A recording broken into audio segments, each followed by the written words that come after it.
friends! Hi friends! How are y'all doing today?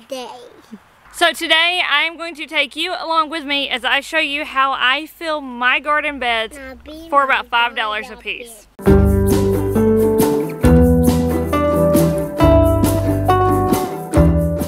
Now we are doing this homestead thing on a budget, and actually garden soil around here, topsoil, is super expensive, and so is compost.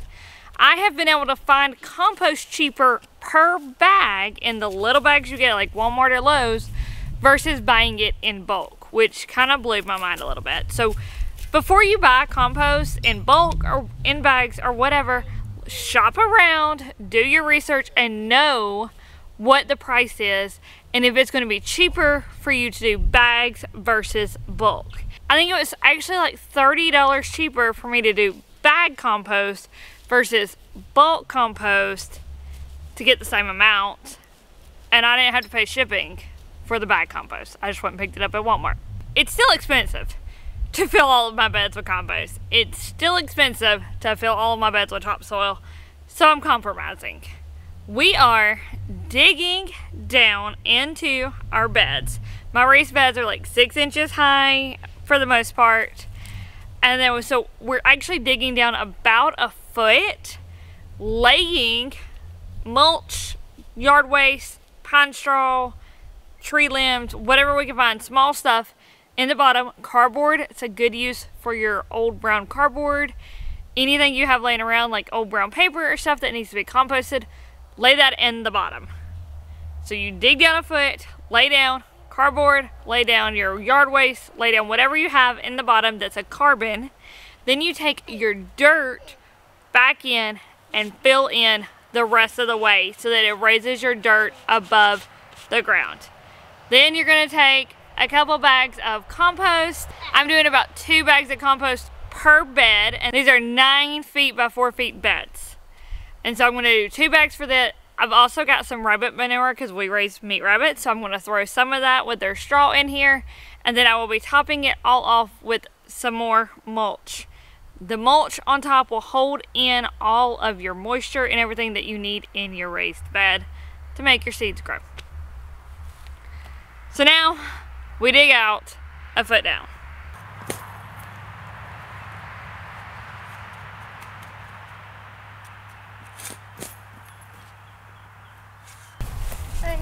Mommy's over there. Yeah.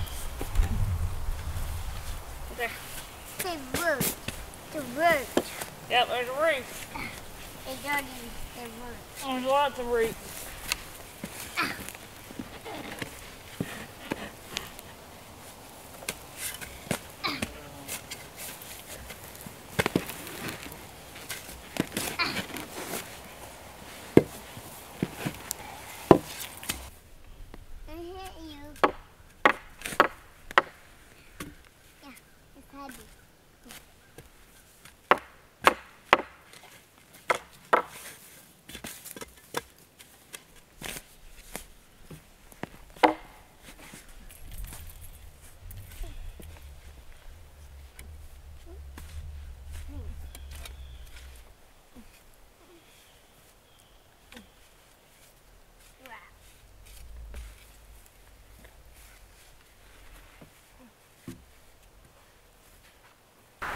So this is the problem with buying raw land. You have to dig up all the roots. Somebody else ain't already done it for you.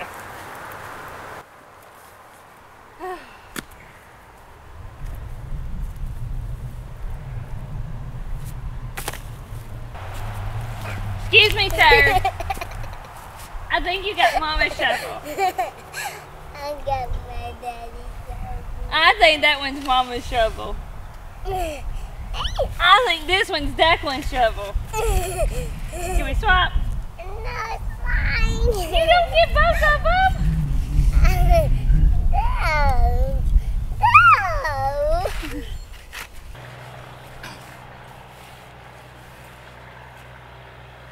You're doing a good job digging. Yeah. Yeah.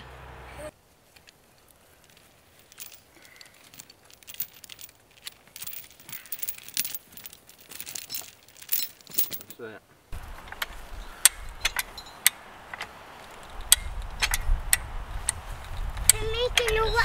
ship. That's an easy one here. He's making a rocket ship. He's making a rocket ship. Yeah. Yeah, mine. Yeah. Yeah, mine. A rocket ship like yours, huh? Yeah. Get the wood over there. Right there. Get the wood.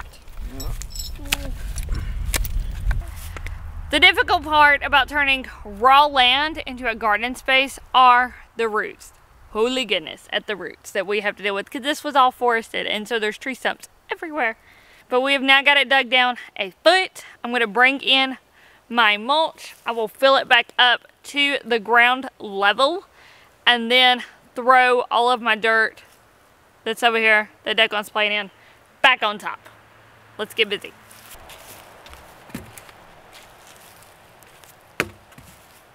Oh. Oh. Whoops. So by filling it with sticks, yard waste, all that jazz, you're not only saving money from filling up your garden bed without having to add in any additional soil, but you're also providing nutrients to your soil. So all of this is going to begin to break down, and it will break down over the next several years, and that will just add back to your soil different nutrients that is already in that wood as it decomposes.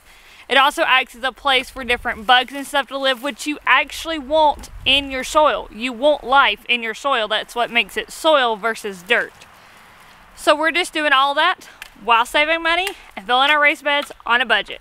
So whatever yard debris you have that has not been sprayed with pesticides, or you can get from your neighbors, do that in the bottom first.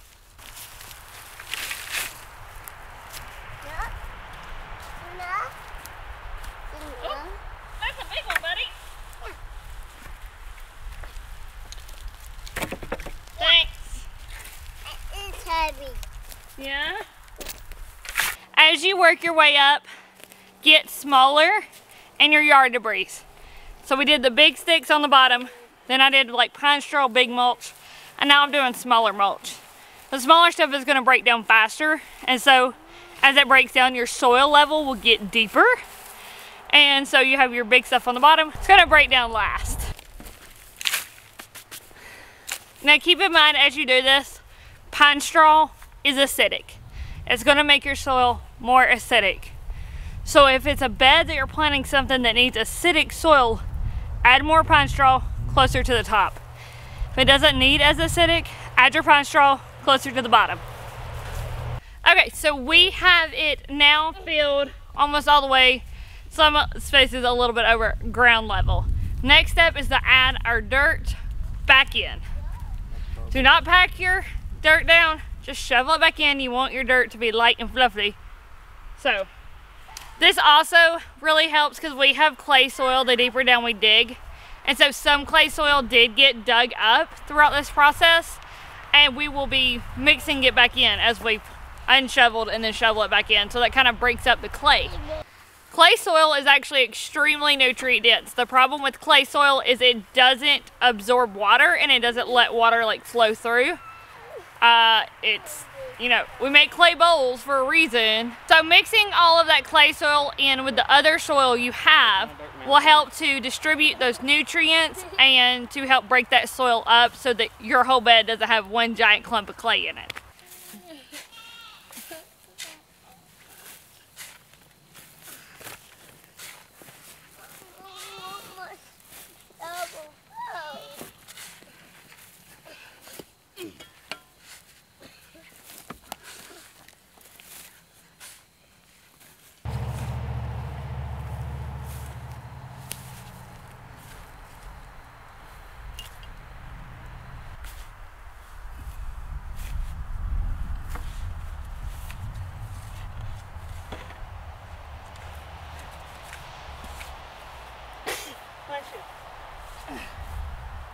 Now, I know it looks like we're spending a lot of time to save a few dollars, and we are.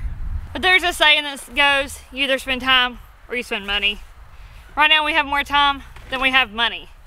So if you have more money than you have time, buy your topsoil and just throw it on top of your dirt. We're on a budget and we have time to spare. Well, not really, but we have more time than we have money. So this is how we're doing it.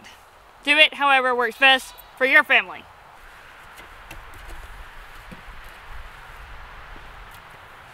Now these are ashes from a wood burn barrel. They will actually add nutrients to your soil. So if you have a wood stove or something like that, mix your ashes in with your soil and add nutrients back. Plus it gets rid of your ashes.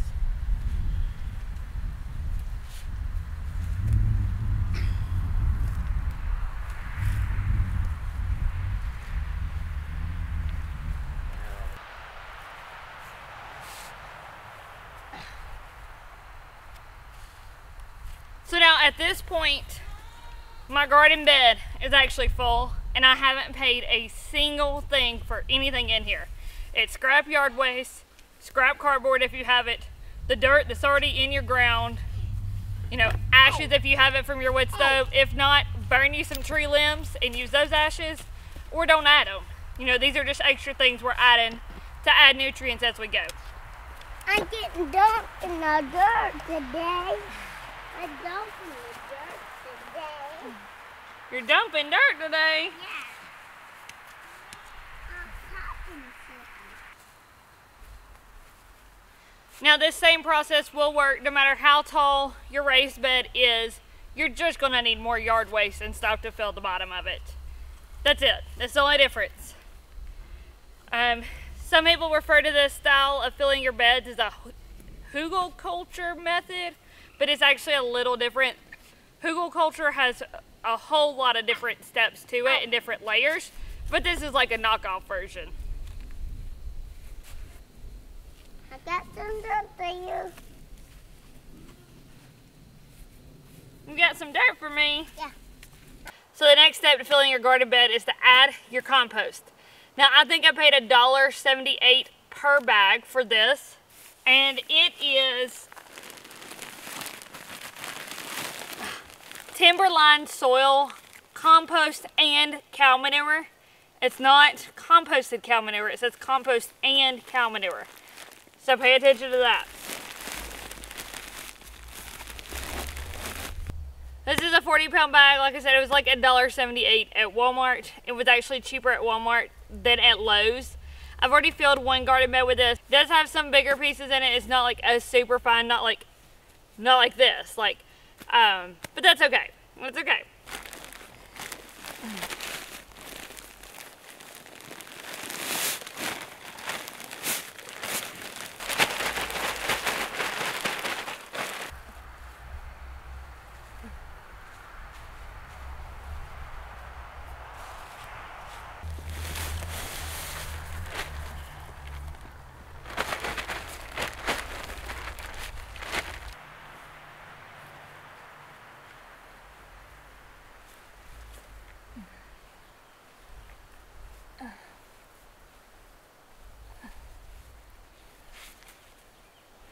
So you put the compost on top because as it rains, the nutrients in that compost are going to leach down into the soil below them. So compost on top will help feed the soil below it. Now, I've spent 2 bags of $1.78 compost. So we're looking at $1.75, $2, $3.50, $3.56 is where we're at right now. $3.56. Okay. So this next trick that I'm going to show you, I actually got from the Rusted Gardener. He done this on a reel on Instagram. I think is where I seen it. Yeah. So we're doing this. Add another $1.25 if you want to this. Let me show you what I got. So what I have here, this is Declan's bucket. It's the closest one I had. But I have alfalfa pellets. This is like alfalfa pellets for animal feed. You know what I'm saying? Like, what? Who would have thought about adding this to your garden bed? Stick with me. I have about a pound of pellets here. And I picked up a 40-pound bag at Tractor Supply for about 15 bucks. And I'm using about a pound per garden bed. I could do all of my garden beds twice, and I probably will go back throughout during the season and add another pound to each garden bed. Why? Alfalfa, even though people call alfalfa a hay, it is not. Alfalfa is a legume, so like a bean, a lentil. They are really good for the soil. Hello, this is like the perfect fertilizer. What? Never would have thought about it. Now, 1 pound is gonna look pretty sparse on here. You'll see what I'm saying. But when you wet this, or in our case, we're gonna let it get rained on because we use rainwater as much as possible and conserve our own water. We have rainwater catchment and everything like that. But we're gonna let this get rained on. These alfalfa pellets will expand. And I'm talking like a pellet like this is gonna get like this. And it's gonna like triple in width. They expand. And they're gonna start breaking down. And as they get rained on, and as your plants grow, and they continue to break down, they're going to continue to add nutrients to your soil throughout the season. So I'm giving about $1.25 for this, is what I'm saying. Let's figure it out. Okay, so I paid $15 for the bag. You know what? We're just gonna go and say $20 for the 40-pound bag because prices may vary, right? So $20 for 40 pounds. So $20 divided by 40 pounds is 50 cents a pound. I'm using 1 pound on my garden bed. So even saying I'm using $1.25 for these alfalfa pellets, that's like over exaggerating, like grossly exaggerating. At this moment, we're just over $4 to fill this garden bed. How about that for doing it on a budget? And this right here is what the alfalfa looks like after it's already gotten wet. So it just like breaks apart.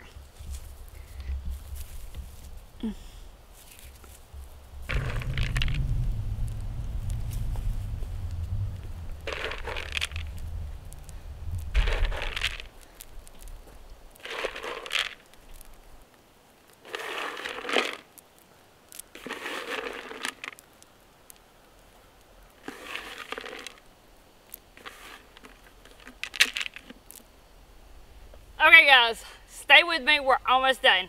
The next layer I'm going to add is again optional if you don't have it.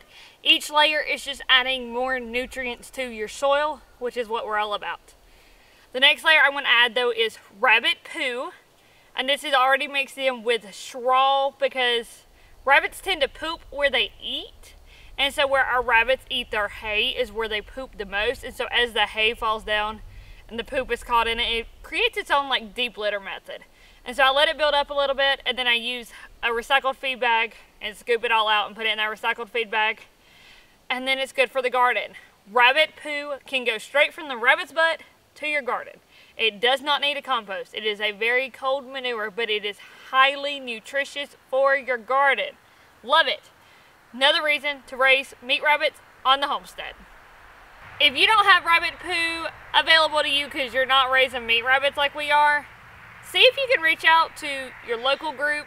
See if somebody has pet rabbits and are willing to save their poop for you because they have to clean out those cages and stuff. I mean, you can get these resources for free. I know some people do sell them on Facebook Marketplace and stuff for cheap. But as always, I just suggest you get meat rabbits for your homestead because I love them and they're awesome.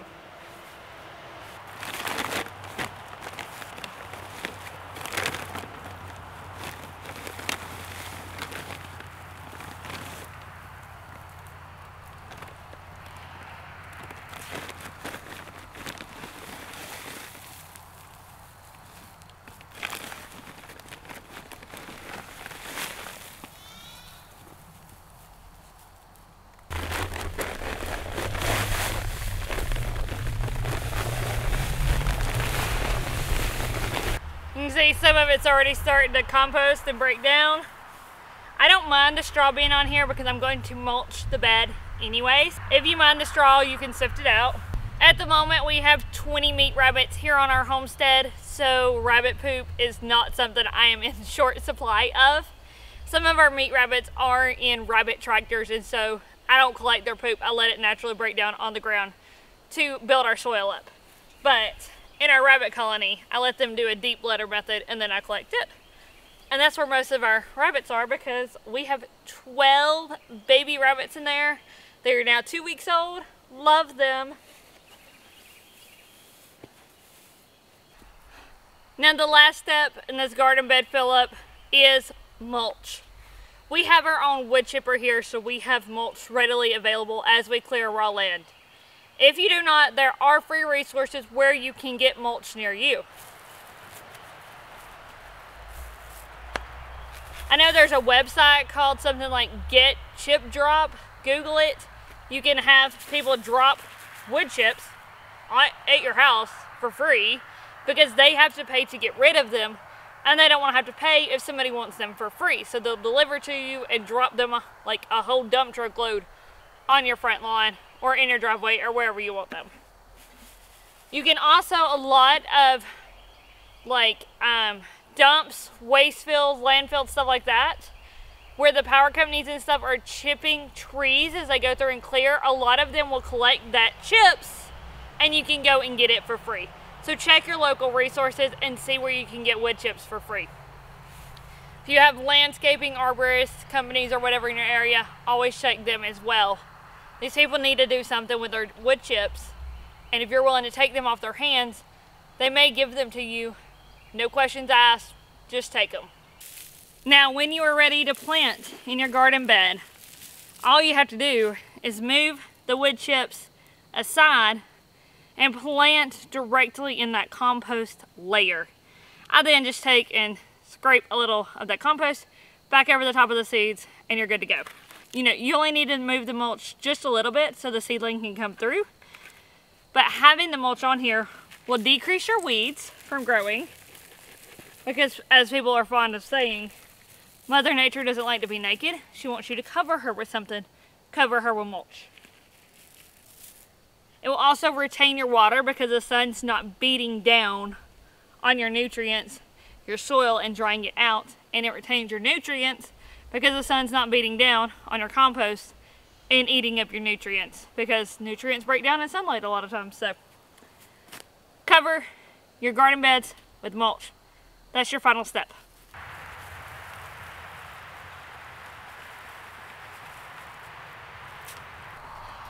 Okay friends, there you have it. I have filled my 9x4 garden bed for less than $5.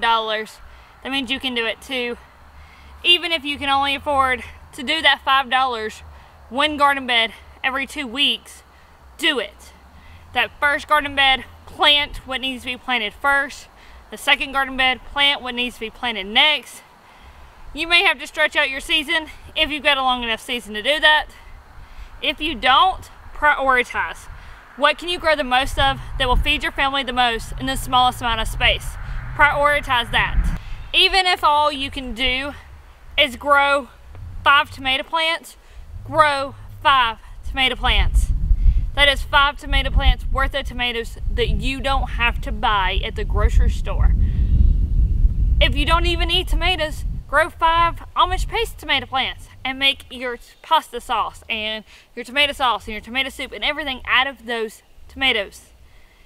I mean, every little bit will count, every little bit will help, and every little bit is a learning experience for you, so the next year you can do bigger and better. Last year, when I grew in 5-gallon buckets, we were living in an RV park, and I still was able to feed my family some of our own produce. And I was able to do it very cheaply, even less than what I'm spending here. Because there, the RV park would go through and cut their grass twice a week, and I would go and let that grass sit out in the sun for several hours and then go behind them and collect those grass clippings and use that for mulch on my 5-gallon buckets. Once it's dry and it's starting to break down, it makes great mulch, guys.